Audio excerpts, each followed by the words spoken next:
아멘.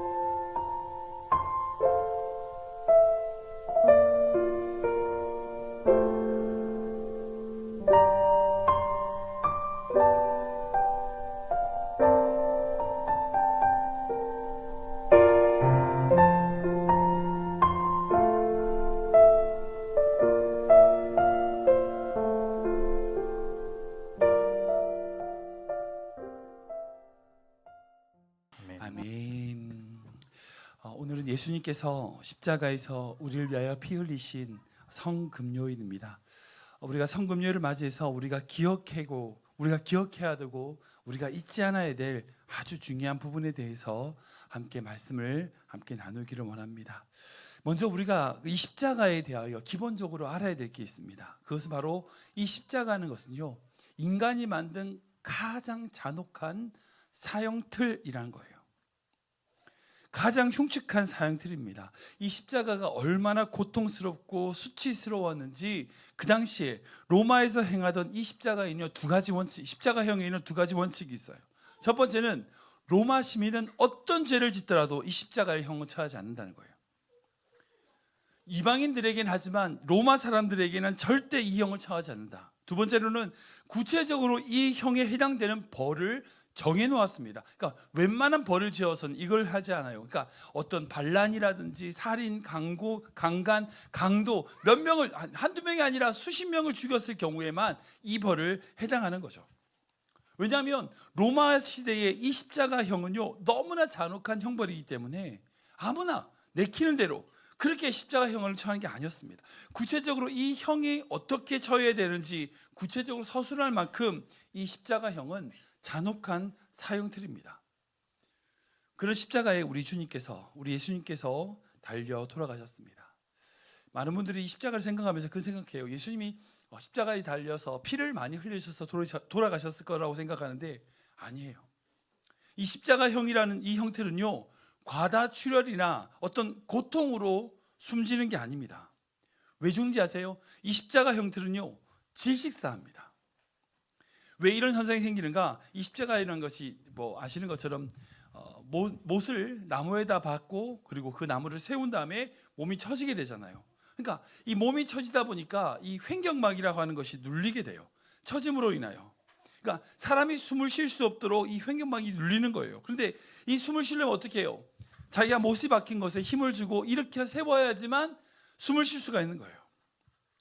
그러다 힘이 빠지면 다시 처지고 다시 힘을 주고 다시 처지고, 이것이 반복되다가 도저히 당길 수 있는 힘이 없으면 더 이상 숨을 쉴 수가 없어서 죽게 되는 형벌이 바로 이 십자가형입니다. 그렇다면 예수님께서 이 십자가에 달리셨을 때에 7가지 말씀을 하셨어요. 근데 이 7가지 말씀은요, 그냥 하신 말씀이 아니에요. 그러니까 고통과 어떤 아픔을 감내하시면서 자신의 몸을 일으켜 세우신 다음에 하신 말씀인 거죠. 그러니까 예수님이 십자가에 달려서 그냥 자연스럽게 하신 그런 말씀이 아닌 거예요. 정말 살이 찢어지는 고통을 견디면서 그 한마디 말을 하기 위해서 몸을 일으키시면서 한마디 내뱉으신 거죠. 그러니까 그 한마디 한마디가 어찌 보면 예수님의 절규예요. 절규. 처절한 몸부림에서 나왔다는 것을 우리는 기억해야 돼요. 그 예수님의 말씀 중에 오늘 읽은 말씀은 가장 마지막 말씀인 다 이루었다라는 말씀이에요. 성경을 연구하는 방법에는 2가지 방법이 있습니다. 제가 이제 말씀 연구 특강에서 몇 차례 말씀을 드렸는데, 하나는 연역적 방법이고 하나는 귀납적 방법이에요. 연역적 성경 공부라고 하고 귀납적 성경 연구 방법이라고 2개를 얘기합니다. 연역적이란 것은 어떤 이론, 사상 이런 것들이 먼저 전제가 되고 그에 따른 그 사상을 증명하는 내용들을 추론하고 정리하는 거예요. 그러니까 어떤 당이라든지 명제가 있고 그 당에 맞는 것을 찾는 거죠. 이렇게 되면 교육이 잘 되죠. 어떤 것을 전달할 때, 정보를 전달할 때는 이 연역적 방법을 많이 씁니다. 예를 들면 모든 인간이 죽는다라고 하는 것을 전제로 해요. 그리고 찾는 거예요. 임병해도 죽는다, 임성경도 죽는다, 이렇게 찾는 거죠. 이게 연역적 방법이에요.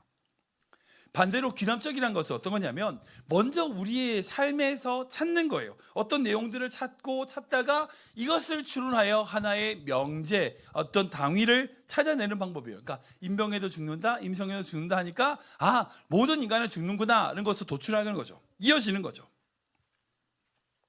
그러니까 연역적 방법은 어떤 주제가 정해지고 그 이하의 하위적인 내용들이 찾는 거라면, 이 귀납적 방법 같은 경우는 하위 내용들을 정리하다가 어떤 당위라든지 어떤 내용들에 대하여 명제를 내릴 수 있게 되는 것을 의미합니다. 예를 들면 그런 거예요. 아브라함을 믿음의 조상이라고 하잖아요. 우리가 믿음의 조상이라고 하는 이 아브라함에 대하여, 그의 믿음에 대하여 연역적 접근은 어떤 거냐? 먼저 아브라함을 믿음의 조상이라고 정의를 해요. 그러면 그가 믿음의 조상이 될 수 있었던 여러 가지 이유를 찾는 거죠.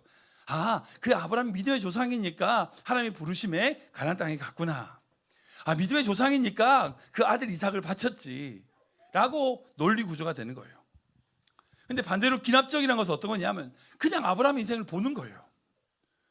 아브라함 인생을 보는 겁니다. 아브라함이 어떻게 살아왔는지를 살펴보는 거예요. 우리와 똑같은 모습이에요. 아브라함도 하나님의 약속을 바라보고 나아가지만 어떻게 해요? 실수도 하는구나, 잘못도 하네. 그러다 결국 하나님의 약속대로 이삭을 낳게 되고, 그 이삭을 제물을 바치는 그 자리까지 정말 부족한 인간이지만 그렇게 나아가는구나. 그렇다면 그 아브라함을 믿음의 조상이라고 할 수 있겠어 라고 정리하는 거죠. 여러분, 이 두 가지 이야기가 같은 것 같으세요? 아니요, 전혀 달라요. 특별히 우리 교회는 이제 세 겹줄 말씀 연구를 하고 귀납적 성경 연구 방법으로 계속 말씀을 연구하고 관찰을 합니다. 절대 연역적 방법으로 하지 않아요. 제가 함부로 여러분들에게 어떤 것이 주제입니다 라고 딱 정하지 않아요. 그것에 대한 것을 찾으라고 말하지 않아요. 여러분들 찾기에 뭐가 보이냐고 묻죠. 그리고 그렇게 찾을 때에 그 말씀 속에서 내 삶에 무슨 의미가 있는지를, 말씀이 어떤 의미로 다가오는지를 찾는 거예요. 만약 우리가 연역적으로 딱 던지게 되고 그것이 어떤 정의가 있는 것을 그대로 외우고 암기한다, 여러분 그게 성경 공부가 아니거든요. 그러면 오히려 하나님 그 말씀과 우리의 삶이 너무 멀어지게 돼버려요. 아브라함이 믿음의 조상이라고 하는 전제를 깔고 성경을 보기 시작하면 그 믿음의 조상으로서 인생을 어떻게 살아야 되는가, 여러분 찾기 쉽죠. 근데 그 사람은 그런 사람이니까 그렇게 가능하지, 나는 안 되는 거예요. 그러나 반대로 그 아브라함도 실수하는 모습, 나의 실수 모습과 똑같구나. 그러면 아브라함이 그렇게 했다면 나도 할 수 있겠구나라는 것으로 이어지게 되는 거죠. 오늘 성금요일이라서 예수님의 다 이루었다는 말씀을 가지고 이제 말씀을 드리면서 왜 제가 이 연역적, 귀납적 말씀을 드리는가, 여러분들 한번 생각해 보십시오. 예수님은 하나님의 아들이십니다. 믿으십니까? 아멘, 맞습니다. 하나님의 아들이시기 때문에 그 하나님의 아들이라고 하는 명제가 정해져 있어서 자동으로 아무런 고민과 아무런 두려움 없이 내가 죽으러 왔지 라고 하면서 십자가에 죽으셨나요? 당연히 십자가를 지는 거고, 그렇게 기계적으로 사셨다가 그렇게 십자가에 죽으셨을까요? 여러분 그렇게 생각하세요? 아니에요. 그 당시 이스라엘 백성들, 그 수많은 죄에 빠진 인간들을 사랑하시고 그 마음으로 사시다가 그 행하시는 사역 속에서 결국 십자가에 못 박히셨고 부활하심으로 하나님의 아들로 완전히 인정을 받으신 거죠. 우리가 이것을 믿어야 돼요. 첫 번째 방법은 예수님의 연역적 방법으로 예수님의 인생을 바라보는 거라면, 두 번째는요, 바로 귀납적으로서 예수님의 삶을 바라보는 거예요. 저는 이 두 번째 귀납적으로 예수님의 삶을 바라보는 것이 더 은혜가 됩니다. 물론 예수님의 공생애 중에서는요, 예수님 분명히 자신이 십자가에서 죽으실 것에 대하여 말씀을 하셨어요. 그러니까 예수님 분명히 알고는 계셨어요. 알고는 계셨지만 내가 하나님의 아들이니까 당연히 십자가 지는 거야, 여러분 예수님 그렇게 생각하지 않으셨어요. 끊임없이 고민하고 기도하시고 가능한 이 잔을 내게서 피하여 주시옵소서라고 기도하시는 그 예수님의 기도를 볼 수 있어요. 그런 관점에서 오늘 십자가에서 예수님께서 다 이뤘다는 이 말씀은요, 그냥 연역적으로 내가 하나님의 아들이니까 다 이뤘다, 그 말씀이 아닌 거예요. 그 말씀 하나하나를 이루어내시면서, 삶으로 이루어내시면서 힘들게 모든 것을 이루어내신 이후에, 그리고 예수님께서 다 이루었다고 말씀하시는 거죠. 그 말씀이 우리에게 은혜가 되는 거예요. 예수님께서 그 하나님의 말씀을 하나하나 그 약속을 이루기 위하여 최선을 다했다는 증거가 바로 오늘 본문에 등장하는 신포도를 드시는 거예요. 우리 28절 29절 말씀 다시 읽어볼까요? 같이 읽겠습니다. 시작. 그 후에 예수께서 모든 일이 이미 이루어진 줄 아시고 성경을 응하게 하려 하사 이르시되 내가 목마르다 하시니 거기 신포도주가 가득히 담긴 그릇이 있는지라 사람들이 신포도주를 적신 해면을 우슬초에 메어 예수의 입에 대니. 아멘. 로마 군인들이 십자가형에 당하는 이 죄수에게 마지막으로 아량을 베푸는 게 있어요. 그게 뭐냐? 바로 쓸개탄 포도주를 주는 거예요.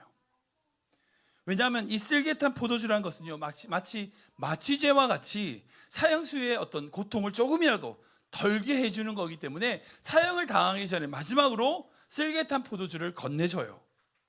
근데 예수님께서는 십자가에 달리시기 전에 그 포도주를 드시지 않으셨어요. 왜요?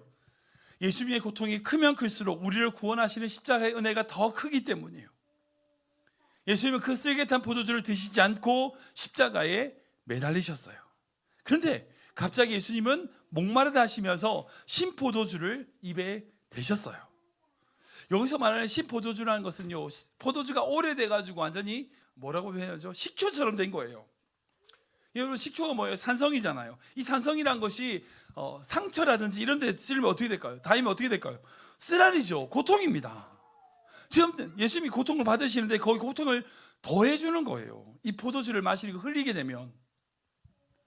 뿐만 아니라 여기에 해면이라는 것에다가 주게 돼요. 이게 해면이 뭐냐면 해초풀 같은 건데 영어로 스폰지입니다. 물을 머금을 수 있는 어떤 그런 뭔가를 씻어내는 용도예요. 사실 이걸 이제 그 당시의 문화를 제가 찾아보니까 사람들이 들고 다니면서 언제 쓴지 아세요? 뒷간에 가서 쓰는 용도예요. 화장지가 없으니까 뒷간에 가서 물로 가지고 뒤를 닦는 데 쓰는 용도가 바로 이 해면이에요. 그러니까 지금 로마 군병들이 예수님에게 뭘 줬는지 상상을 해보세요. 그러니까 화장실에 가서 쓰는 그것을 포도주에다 적셔가지고 우슬초에다 엮어가지고 예수님의 입에다 댄 거예요. 근데 예수님이 그걸 드셨어요. 뭐 마시면 지금 다 터져 있잖아요. 채찍 맞아서 다 쓰라리고 아픈데 그걸 드셨어요.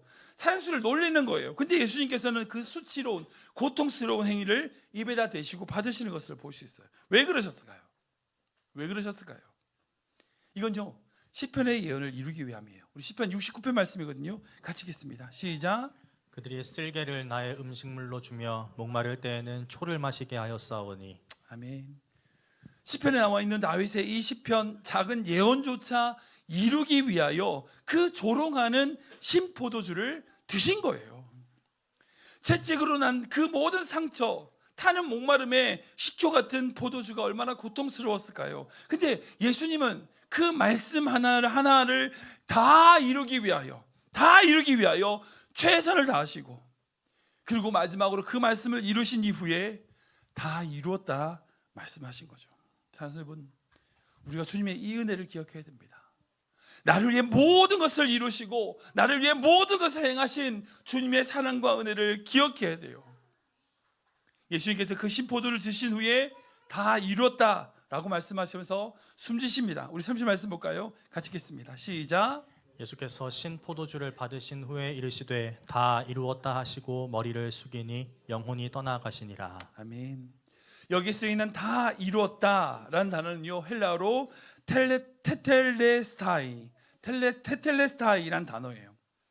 이건요, 그 당시의 문화와 상황을 보면 한 4가지 정도의 의미가 있다고 생각해요. 그러니까 제가 원어사전을 찾아보니까 4가지 정도 의미가 있더라고요. 첫 번째는 뭐냐면 주인이 어떤 하인에게 일을 시킨 후에 그 하인이 일을 완료했어, 다 했습니다 라고 보고할 때 쓰는 단어예요. 또 어떤 일이냐면 대제사장이 어떤 제물을 점검한 때에 그 점검을 끝내고 나서 제사를 드리기 직전에 이 제물이 흠이 없는 제물이라고 판단이 될 때에 다 이루었다라고 표현을 해요. 뿐만 아니라 어떤 작가가 어떤 작품을 완성한 다음에 그 작품을 탈고하고 나서 다 이뤘다라고 말을 하죠. 그리고 마지막으로 어떤 사람이 돈을 빌렸는데 그 돈 빌린 돈을 다 갚은 이후에 비로소 내가 돈 다 갚았다, 다 이뤘다라는 말을 하게 됩니다. 즉 예수님께서 그 당시 문화로 다 이루었다라고 말씀하시는 것은요, 이 네 가지를 다 이루신 거예요. 첫 번째는 뭐냐? 예수님은요, 하나님이 맡기신 사명을 완수하셨다는 거예요. 하나님께서 맡기신 그 사명을 완수하셨다는 겁니다. 누가복음 말씀 볼까요? 같이 읽겠습니다. 시작.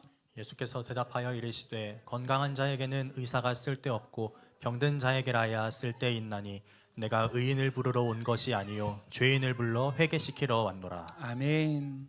예수님께서는 의인을 부르러 온 것이 아니라 죄인을 불러 회개시키러 오셨다라고 말씀하셨어요. 이 땅에 사시면서 예수님은요, 가난하고 힘들고 주님의 위로가 필요한 모든 자들에게 찾아가셨고, 정말 똑똑하고 능력 있고 뭔가를 다 가진 건강한 사람이 아니라 힘들고 병들고 지쳐있는 영혼들을 만나시고 그들에게 하나님의 나라를 가르치고 하나님께 돌아오게 하셨어요. 주님의 사역은 바로 그런 겁니다. 지금도 우리 주님은요, 잃어버린 자들을 향하여 다가가셔서 죄인을 부르고 계세요. 예수님은 그 모든 공생의 기간 동안 이 모든 사역을 완수하신 거죠. 하나님께서 그 예수님에게 맡기신 모든 사역들에 대하여 하나하나, 아까 말씀한 것처럼 조각조각 한 말씀 모든 것을 다 이루어 그 모든 말씀들을 다 완수하셨어요. 두 번째로 예수님은요, 하나님께 바칠 완전한 제물이 되셨다는 거예요. 완전한 제물. 우리 요한복음 말씀인데 같이 읽겠습니다. 시작. 이튿날 요한이 예수께서 자기에게 나아오심을 보고 이르되 보라 세상 죄를 지고 가는 하나님의 어린 양이로다. 아멘. 예수님께서는요, 세상 죄를 지고 가는 어린 양으로서 제물이 되셨어요. 완전한 제물이 되셨습니다. 이 부분은 예수님의 동정녀 탄생과 연결돼요. 여러분 만약 생각해 보세요. 예수님께서 십자가에 돌아가셨는데 그분에게 죄가 있다면 예수님은요, 자신의 죄 때문에 죽으신 거예요. 예수님이 우리의 완전한 제물이 되시려면 반드시 그분에겐 죄가 없어야 돼요. 죄가 없으신 분입니다. 그래야 세상의 모든 죄를 끌고 가는 하나님의 어린 양이 될 수 있어요. 십자가의 죽으심으로 모든 인류를 구원하시는 그 구원의 사역이 이루어지는 거예요. 여러분, 이건 인신제사를 얘기하는 게 아니에요. 예수님은 하나님이시기 때문에 사람으로서 죽은 것이 아니라 하나님으로서 인류의 모든 죄를 대속하신 거죠. 완전한 제물로 이루신 거예요. 뿐만 아니라 예수님은 모든 인류를 구원하신 하나님의 구원의 그 완전한 계획이라는 거예요. 예수님은 그 모든 인류를 구원하신 하나님의 완전한 계획, 그 완전한 작품을 이루신 거죠. 우리 로마서 말씀인데 같이 읽겠습니다. 시작. 모든 사람이 죄를 범하였음에 하나님의 영광에 이르지 못하더니 그리스도 예수 안에 있는 속량으로 말미암아 하나님의 은혜로 값없이 의롭다 하심을 얻은 자 되었느니라. 아멘. 아담과 하와가 하나님을 떠나서 죄를 범한 그 순간부터 하나님은 어떤 계획을 세우셨죠? 창세기 3장 15절 말씀 보면 여인의 뒤꿈치를 괴물고 그 여인의 아들이 예수 그리스도가 뱀의 머리를 부술 거라고 예언하는 것, 그 원시 복음으로부터 시작해서 4,000년, 5,000년이라고 하는 긴 시간 동안, 인류가 이 땅에 태어난 모든 시간 동안 하나님은 인류를 구원하기 위한 계획을 세우시고 실행하시고 결국 십자가에서 완성하셨어요. 그러니까 예수님의 십자가라는 건요, 하나님이 세우신 그 모든 구원의 계획의 완성품인 거예요. 예수께서 그 고통을 당하시고 치욕을 당하셨던 그 십자가만으로만 하나님의 만드신 그 아름다운 구원의 완성이 이루어질 수 있는 거예요. 어느 누가 이 십자가를 부정할 수 있습니까? 결코 그럴 수 없어요. 예수 그리스도께서 십자가를 지심으로 하나님이 세우신 그 하나님의 나라라고 하는 완전한 계획이 완성이 되는 거죠. 우리가 그것을 믿고 나아가는 거잖아요. 우리가 왜 이 세상을 살아갑니까? 왜 십자가를 바라보고 살아갑니까? 그 십자가가 우리를 구원하시는 능력이 되기 때문에 우리가 그것을 바라보는 거예요. 마지막으로 예수님은 그 십자가로 말미암아 모든 인류가 갚을 죄의 빚을 갚으신 거예요. 죄의 빚을 갚으신 거예요. 우리 베드로서 말씀인데 같이 읽겠습니다. 시작. 그리스도께서도 단번에 죄를 위하여 죽으사 의인으로서 불의한 자를 대신하셨으니 이는 우리를 하나님 앞으로 인도하려 하심이라. 아멘. 아시겠지만 죄의 삭은 사망입니다. 인류가 죄를 지음으로 말미암아 그의 값이 사망으로 이 땅 가운데 내려왔어요. 그리고 그 값을 인간이 계속 치르고 있었죠. 그 죄에 대하여 어떻게 했어요? 동물을 잡아다가 계속 죽이면서 그 값을 치렀습니다. 여러분, 우리가 생각할 때 예루살렘 성전에 하나님을 제사 지냈다, 여러분들 그게 참 아름다워 보일 것 같으세요? 아니요. 제가 예전에 청년들 데리고 인도에 단기 선교를 다닌 적이 있었는데, 그 단기 선교 지역 중에 우상의 어떤 신전이 있었어요. 근데 그 신전은 어떻게 하냐면 닭의 피를 뿌려가지고 죄를 사하거나 어떤 복을 비는 그런 여신이 있는 신전이었어요. 콜카타라고 제일 더러운 도시였는데 거기 간 적이 있었어요. 근데 그 우상의 신전을 이제 제가 뭐 땅밟기 하면서 기도하면서 가려고 이제 거기 갔었죠. 우리 청년들 데리고 갔었는데, 그 성전 한 30m, 40m, 한 50m 전에 피 비린내가 진동을 하는 거예요. 그러니까 수많은 사람들이 닭의 목을 따가지고 피를 뿌리면서 그 신전에다가 피를 뿌리니까 그 신전 전체가 뭐예요? 피 비린내가 진동하는 거예요. 제가 끔찍했어요. 여러분, 예루살렘 성전이 어떤 곳이라고 생각이 드세요? 막 우리가 보기에 거룩하고 성전이 아름답고, 여러분 아니에요. 수많은 유대인들, 수많은 죄인들이 와서 자신의 죄를 사하려고 수많은 짐승들을 도축하고 죽였던 곳이에요. 예루살렘 성전에 가면요, 피 비린내가 진동했을 거예요. 끊임없이 짐승들을 죽여도 죄가 없어지지 않아. 그것을 계속 무의미하게 반복하고 있는 그런 인생들이 그 예루살렘에 가득했을 거라고요. 근데 그 모든 제사가 예수 그리스도의 십자가의 단번의 제사로 완전히 클리어가 됐어요. 여러분, 그게 얼마나 감사한, 여러분 생각해보세요. 지금도 여러분들 죄 사하려면 닭 들고 와야 되고 비둘기 잡아야 되고, 여러분 지금 얼마나 힘들까요? 교회 성전마다 완전 피 비린내가 장난 아니었을 거예요. 근데 우리는 오직 예수 그리스도의 보혈, 그 보혈을 의지하고 주님께 나아갈 수 있는 거예요. 여러분, 이게 얼마나 큰 축복인지 몰라요. 죄의 삭은 사망인데 그 사망을 예수 그리스도께서 지심으로 말미암아 우리를 구원하신 완전한 사랑을 이루신 거예요. 여러분들, 그것이 바로 십자가에서 예수님께서 다 이루셨다는 말씀인 거예요. 예수님은 이 다 이루셨다는 말씀을 그냥 다 이루셨다, 그 말이 아니에요. 자신의 인간에 가지고 있는 모든 고통을 쥐어짜면서 마지막 한마디 내뱉기 위하여 온몸에 힘을 주고 몸을 일으켜 세우면서 하신 말씀이에요. 그리고 그 다 이루었다는 것은요, 다른 게 아니에요. 하나님이 그 예수 그리스도를 통하여 이 땅이 이루고자 하시는 모든 사명을 다 이루셨다는 거고, 하나님께서 그 예수 그리스도를 통하여 세우신 그 모든 구원의 계획이 다 이루어졌다는 것이며, 우리가 갚아야 될 우리의 모든 죄의 값이, 죄의 그 모든 죽음이 예수 그리스도의 죽음을 통하여 다 이루어졌다라고 하는 믿음의 고백이라는 걸 여러분들 믿으시기 바랍니다. 우리가 인생 다할 동안 그 주님의 사랑을 생각하면요, 날마다 감사할 수밖에 없어요. 사랑하는 여러분, 그런 의미에서 우리는 빚쟁이입니다. 여러분, 우리 빚쟁이에요. 부모님에게, 친구들에게, 가족들에게, 사랑하는 사람에게, 아니 우리가 태어난 조국, 그리고 우리가 사는 미국 사람들, 그리고 우리 교회 성도들에게 우리는 빚쟁이에요. 갚아야 될 사랑이 너무나 많아요. 주님께서 우리를 위하여 흘리신 그 모든 보혈의 능력, 그 은혜를 생각하면 우리 마음 가운데 우리가 그 주님의 사랑을 갚아도, 늘 울어도 그 큰 은혜 갚을 수 없다고 고백한 그 찬양의 고백이 우리의 고백이 될 줄 믿습니다. 여러분들 삶 속에서 그 십자가만을 바라보며 우리 때문에 죽으신 그 놀라운 은혜와 사랑을 온전히 바라보시는 귀한 믿음의 성도 되시길 축원합니다.